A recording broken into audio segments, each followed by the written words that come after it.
સમજો તો શેર બજાર પૈસા કમાવાનો મધપૂડો છે, ન સમજો તો સટ્ટા બજાર અને જુગારના આડાથી વિશેષ કંઈ નથી. શેર બજારમાં પડવું કે નહીં એ લાખ ટકાનો સવાલ છે. હા, પડવું. આ સ્કિલ બેઝ ધંધો છે ને કમાણીની ઉત્તમ તકો છે, પણ કેટલીક જાણકારી અને તકેદારી રાખવી જરૂરી છે. અમે આ 3 વિડીયો બનાવ્યા પછી શેર બજારમાં દર્શકોએ રુચિ દેખાડવા સાથે સવાલો પૂછ્યા છે. ઝીણવટપૂર્વકના અભ્યાસના અંતે તૈયાર કરેલા આ વિડીયોમાં એના જવાબો છે. શેર માર્કેટમાં ભણેલા કરતા ગણેલા માણસો વધારે કમાય છે.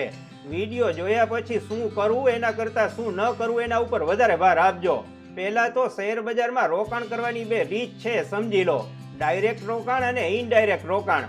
સ્ટોક એક્સચેન્જમાં લિસ્ટેડ કંપનીઓના નફા તોટાના આંકડા માંડતા આવડતું હોય એવા લોકો ડાયરેક્ટ રોકાણ કરીને શેર ખરીદે છે. આવી જાણકારી ન હોય એવા લોકો શેર માર્કેટના નિષ્ણાતો દ્વારા ચાલતી પેઢી હસ્તક મ્યુચ્યુઅલ ફંડ યુનિટ્સ ખરીદીને ઇનડાયરેક્ટ રોકાણ કરે છે. આવી પેઢીઓ તમારા વતી તમારા પૈસે તમારા માટે તમારા જોખમે એનું કમિશન રાખીને શેર ખરીદી આપે છે. જે પેઢીઓ તમારા વતી શેર ખરીદે છે એ તમારા નફામાં ભાગીદાર બને છે, નુકસાનીમાં નહીં. એમાં જાય તો જોશીનું ને મરે તો મોચીનું. કેટલાક લોકો દલાલો પાસેથી મફતમાં મળતી સલાહ લઈને સીધું રોકાણ કરે છે. દલાલને એની 2% દલાલીથી મતલબ છે. બ્રોકર સબ બ્રોકર્સની ટીપ્સના જોરે રોકાણ કરતા 17 વખત વિચાર કરજો.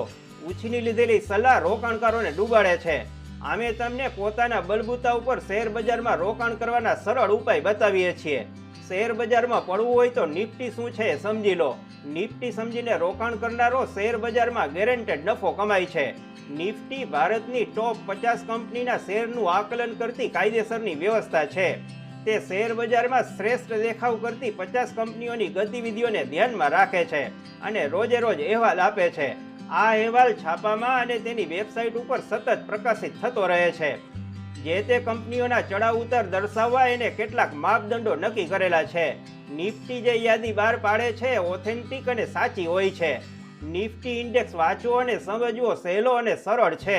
તમને કમ્પ્યુટર કે સ્માર્ટફોન ફાવતા હોય તો વેબસાઇટ અને ન ફાવતા હોય તો છાપામાં આંકડા વાંચીને રોકાણ કરી શકો છો. આ તેની ઓફિશિયલ વેબસાઇટની લિંક છે. લિંક ડિસ્ક્રિપ્શનમાં પણ આપેલી છે.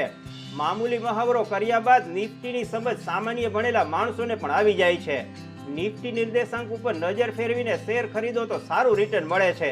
સમજદાર રોકાણકારો કોઈ દલાલ કે મ્યુચ્યુઅલ ફંડના લફડામાં પડ્યા વગર નિફ્ટીના આંકડાના આધારે શેર ખરીદે છે અને ખૂબ પૈસા કમાય છે. નિફ્ટીનો અભ્યાસ કરવાથી ખબર પડે છે કે તમે કરેલા રોકાણ ઉપર કેટલા સમયમાં કેટલા પૈસા મળવાની શક્યતા છે, જેને અર્થતંત્રની ભાષામાં પ્રાઇસ અર્નિંગ રેશિયો કહેવામાં આવે છે. સગવડ ખાતર આપણે એને ટૂંકમાં પીઈ કહીશું. સીધી સાદી ફોર્મ્યુલા છે. નિફ્ટીનો પીઈ નીચે હોય ત્યારે શેર ખરીદો અને નિફ્ટીનો પીઈ ઉપર જાય ત્યારે શેર વેચી નાખો. નિફ્ટીની વેબસાઇટ ઉપર સૌને દેખાય એવો પીઈ વિભાગ હોય છે. જે તારીખથી જે તારીખ સુધીનો પીઈ જાણવો હોય એ તારીખ એન્ટર કરો. આખો ચાર્ટ તમારી સામે આવી જશે. સામાન્ય રીતે નિફ્ટીનો પીઈ 10 થી નીચે કે 30 થી ઉપર જતો નથી. જો કે એમાં ફેરફાર ન જ થાય એવું નથી. માર્કેટના ટ્રેન્ડ બદલાય તો એમાં ઉપર નીચે થઈ શકે છે.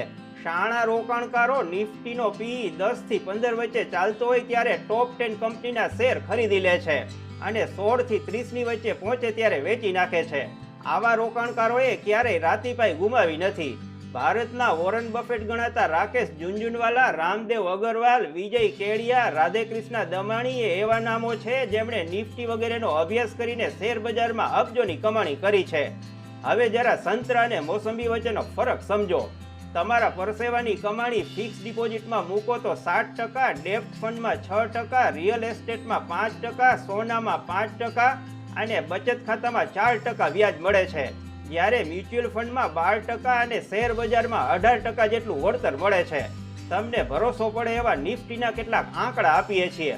1999માં નિફ્ટીનો પીઈ 12 હતો. રોકાણકારોને 1 વર્ષમાં 105%નો ફાયદો થયો હતો. 2003માં નિફ્ટીનો પીઈ 11 ચાલતો હતો. જેને શેર ખરીદ્યા એને 116% નફો મેળવ્યો હતો. 2008માં નિફ્ટીનો પીઈ 10 હતો. જેણે સૂઝબૂઝપૂર્વક રોકાણ કર્યું એને 130%નું વળતર મળ્યું હતું. આ કોઈ ઘરના આંકડા નથી, જગ જાહેર વાત છે. ભારતમાં માત્ર 4% લોકો શેર બજારમાં રોકાણ કરે છે. અમેરિકામાં 50% લોકો શેર બજારમાં નાણાં રોકે છે. કારણ કે આપણે ત્યાં જોખમ ખેડવાની કેપેસિટી ઓછી છે અને શેર બજારને લગતા નોલેજનો અભાવ છે. જેનો લાભ હર્ષદ મહેતા, કેતન પારેખ અને રાજુ રામલિંગા જેવા ધૂતારા લઈ જાય છે. માની લો કે તમે સાવ નવા સવા છો અને શેર બજારને એકડે એકથી સમજવી છે તો એનો રસ્તો પણ છે. ગૂગલ પ્લે સ્ટોર ઉપર આર્યા મની મોબાઈલ એપ મફતમાં ડાઉનલોડ કરો. એમાં શેર બજારના 20 જેટલા કોર્સ મફતમાં શીખવાડવામાં આવે છે. સેબી માન્ય સલાહકાર ભૂષણ ગોડબોલે નામના જોશીલા યુવાન હિન્દી ભાષામાં 20 કોર્સ મફતમાં શીખડાવે છે. શેર બજારમાં સલામત રોકાણના બીજા પણ રસ્તાઓ છે.